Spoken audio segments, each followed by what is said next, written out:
Then we come to Thebes, the city of the 100 gates.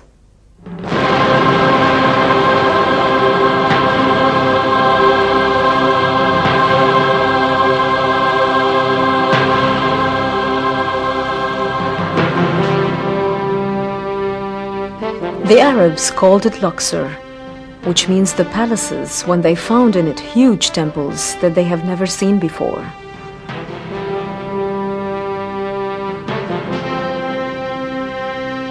Luxor is the world's largest outdoors museum.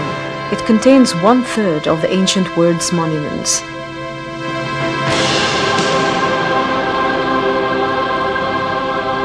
Ramses II left his fingerprints everywhere in Luxor.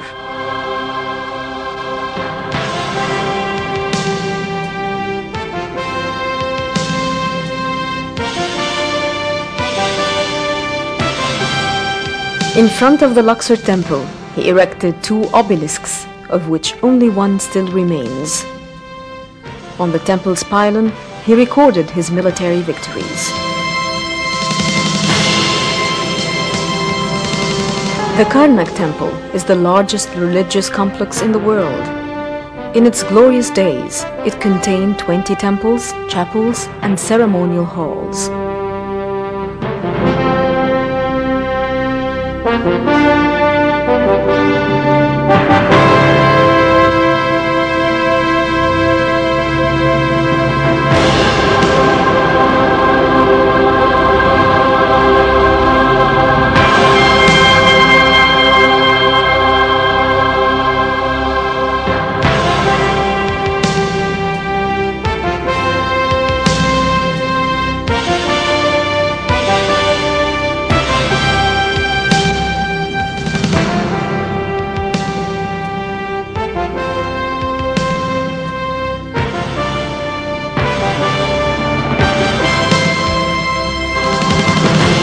Ramses II completed the Hypostyle Hall in the Karnak Temple, a petrified forest of 143 columns.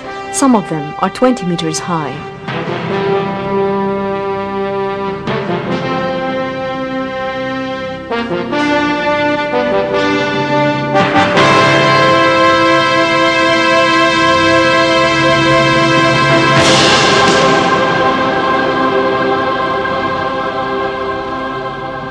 And above Karnak, above Luxor, the obelisks stand high to witness the glory of ancient Egypt.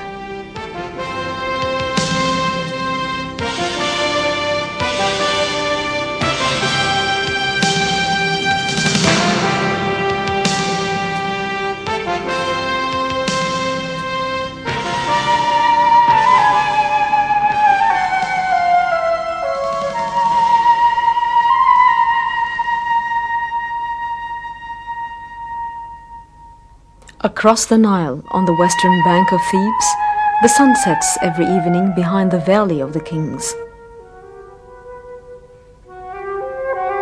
Over there, we find in the tombs of the kings, queens, and nobles, colorful wall paintings showing the other world, the world of eternal life.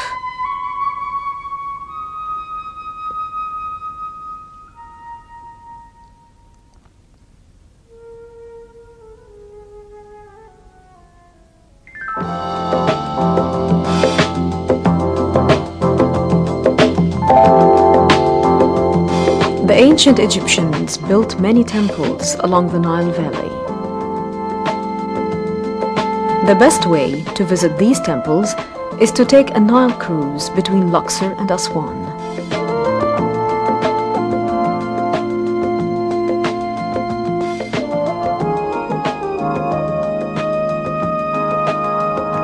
There are over 200 cruisers to choose from.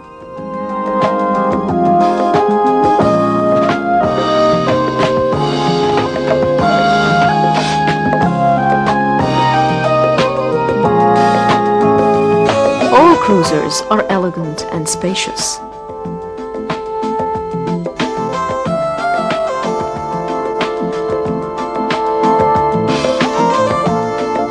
On the sun deck, you will enjoy the warm sun of Upper Egypt and watch the life on the banks of the Nile.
You will visit the temple of Hathor in Dindara, goddess of love and joy.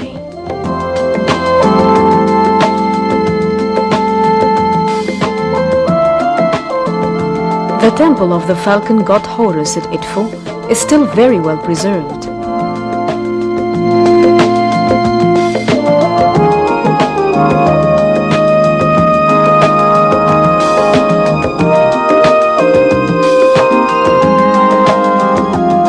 The temple of Komombo overlooks the Nile. It was built for the two gods, Sobek and Horaris.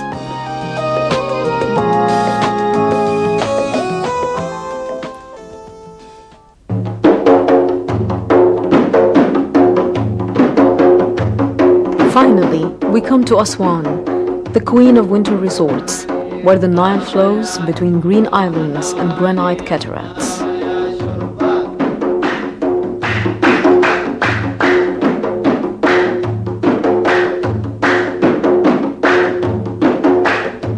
South of Aswan, on an island in the Nile, we find the temple of Philae, built for goddess Isis.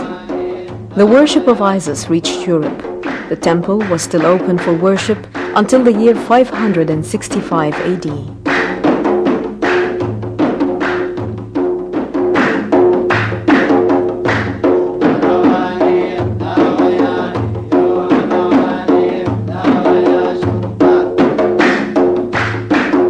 "300 kilometers south of Aswan in the land of Nubia, there are the temples of Abu Simbel.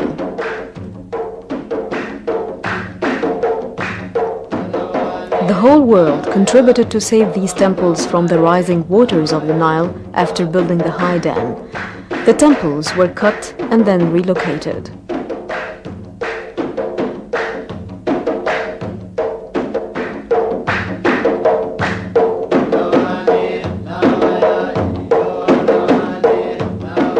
Abu Simbel ends our trip in the valley of the Nile.